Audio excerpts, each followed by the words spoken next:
সকালে ঘুম থেকে উঠে আপনি যখন ফোনটা হাতে তুলেন, নোটিফিকেশনের উপর notification, email, message, meeting reminder. দিনটা এখনো শুরুই হয়নি, কিন্তু আপনি অলরেডি ওভারওয়েলম। অনেক কাজ, লিস্ট, প্ল্যান, স্কেডিউল। কিন্তু সারাদিন শেষে আপনি রাতে যখন ঘুমাতে যান, তখন আপনার মাথায় আসে, আজকে সারাদিন আমি কি করলাম? কিছুই তো করতে পারলাম না। মজার ব্যাপার হলো, আপনি শুধু একাই না, পুরো পৃথিবী এই মহামারীতে ভুগছে। আজকে আমরা কথা বলবো কেন বেশিরভাগ মানুষ শুধুমাত্র নামে মাত্র বিজি থাকে, কিন্তু কেউ প্রোডাক্টিভ থাকে না। আর আপনি কিভাবে সত্যিকার প্রোডাক্টিভ মানুষ হতে পারেন নামমাত্র বিজি মানুষ হওয়া ছাড়া। আমার একটা ফ্রেন্ড আছে, নাম না বলাই ভালো। ও একজন ফ্রিল্যান্সার, গ্রাফিক ডিজাইনার। দিনে ও 10 থেকে 12 ঘন্টা টানা কাজ করে। সকালে ল্যাপটপটা খুলে এবং রাতে ঘুমাতে যাওয়ার আগে ল্যাপটপটা বন্ধ করে ঘুমাতে যায়। আমি যখনই ওর সাথে কথা বলতাম, ও বলতো, দোস্ত অনেক বিজি, খাওয়ার সময় নেই, ঘুমানোর সময় পর্যন্ত নেই। আমি ওকে লিটারেলি একটা সময় হিরো মনে করতাম, যে এত কাজ করে, এত ডেডিকেটেড। কিন্তু একদিন আমি ওকে জিজ্ঞেস করলাম যে, দোস্ত লাস্ট 6 মাসে তোর ইনকাম কেমন বেড়েছে? ও অনেকক্ষণ চুপ করে থাকলো এবং কিছুক্ষণ পরে ও আমাকে উত্তর দিল যে, দোস্ত কিছুই বাড়েনি। আমি এটা শুনে রীতিমতো কনফিউজড হয়ে গেলাম, যে 12 ঘন্টা কাজ করে 6 মাস, কিন্তু একটু প্রোগ্রেস নাই। হ্যাঁ, তখনও আমাকে সত্যিটা বললো যে, দোস্ত আমার সারা দিনটাই যায় ইমেইল রেসপন্ড করতে, ক্লায়েন্টের র্যান্ডম কোনো চেঞ্জ একটা ফিক্স করতে, সোশ্যাল মিডিয়া স্ক্রল করতে, নতুন কোনো টুল আসলে সেটা ট্রাই করতে। সব কিছুই করা হয়, বাট আসল যে কাজটা দরকার সেটাই করা হয় না। ঠিক এটার পরেই আমার একটা রিয়েলাইজেশন আসে যে বিজি থাকা আর প্রোডাক্টিভ থাকা দুইটা এক জিনিস না। এবার একটু রিসার্চের কথা বলি।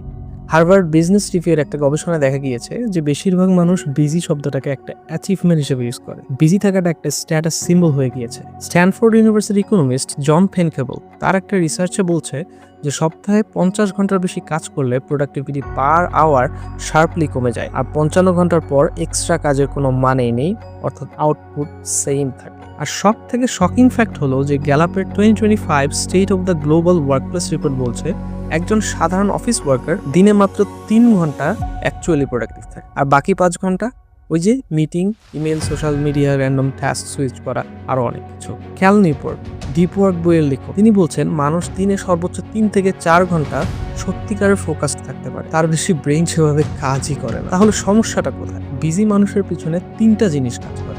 Number 1 is task switching, number 2 is fake productivity, and number 3 is business as identity. প্রথমত টাস্ক সুইচিং। হার্ভার্ড বিজনেস রিভিউর একটা স্টাডি বলছে যে একজন ওয়ার্কার দিনে গড়ে 1200 বার অ্যাপস অথবা ওয়েবসাইট সুইচ করে। প্রতিটা সুইচের পর ব্রেইনকে আবার রিফোকাস করতে অনেক সময় লাগে। সপ্তাহে এভাবে 4 ঘন্টাই নষ্ট হয়ে যায় শুধু রিফোকাসিং এ। দ্বিতীয়ত ফেক প্রোডাক্টিভিটি, অর্থাৎ ইজিয়ার টাস্কগুলোকে আগে করা। ফর ইনস্ট্যান্স ইনবক্স ক্লিয়ার করা, মিটিং অ্যাটেন্ড করা, এগুলো করলে মনে হয় যে অনেক কাজ হলো, কিন্তু আসল ইম্পর্টেন্ট কাজটাই বাকি থেকে যায়। হার্ভার্ড বিজনেস স্কুলের আরো একটা স্টাডিতে দেখা গেছে যে চাপে পড়লে মানুষ সহজ কাজগুলোকে বেছে নেয় শুধুমাত্র নিজেকে ভিতর থেকে প্রোডাক্টিভ ফিল করার জন্য। মজার ব্যাপার না?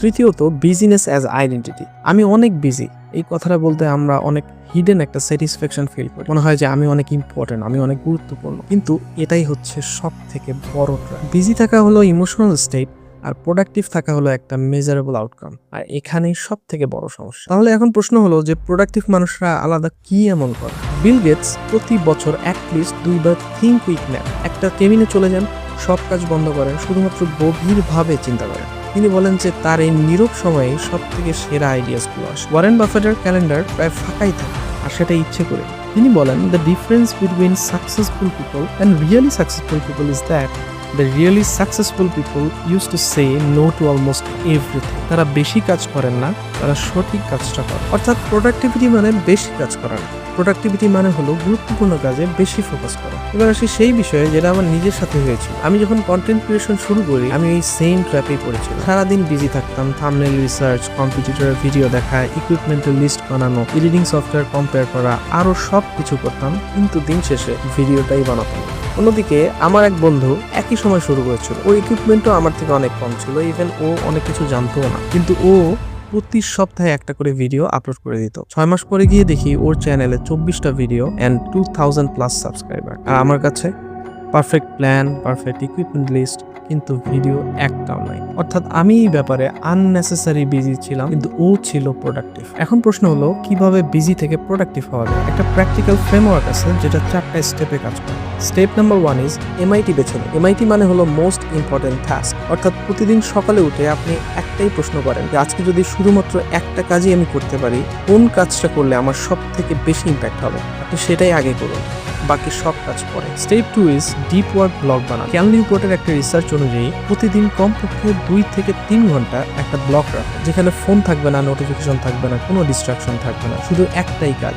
এই 2 থেকে 3 ঘন্টা বাকি সারাদিনের চেয়ে বেশি কাজ করিয়ে দেবে। স্টেপ নাম্বার 3 হলো না বলতে শিখুন। প্রত্যেকটা মিটিং, প্রত্যেকটা রিকোয়েস্ট, প্রত্যেকটা নোটিফিকেশন এগুলো আপনার ফোকাসকে চুরি করে নেবে। ওয়ারেন বাফেট যদি না করতে পারেন, আপনি আমি কি? যে কাজটা আপনার মেইন গোলের দিকে যায় না সেটাকে সরিয়ে দিন। স্টেপ নাম্বার 4 ইজ আউটপুট দিয়ে নিজেকে মেজার করুন। দিন শেষে নিজেকে জিজ্ঞেস করুন যে আজকে কি এমন হয়েছে যেটা গতকাল ছিল। যদি উত্তর দিতে না পারেন, এর মানে আপনি বিজি ছিলেন, প্রোডাক্টিভ ছিলেন না। আর এই ছোট্ট রিফ্লেকশনটাই আপনার পুরো প্যাটার্নকে বদলে দিব।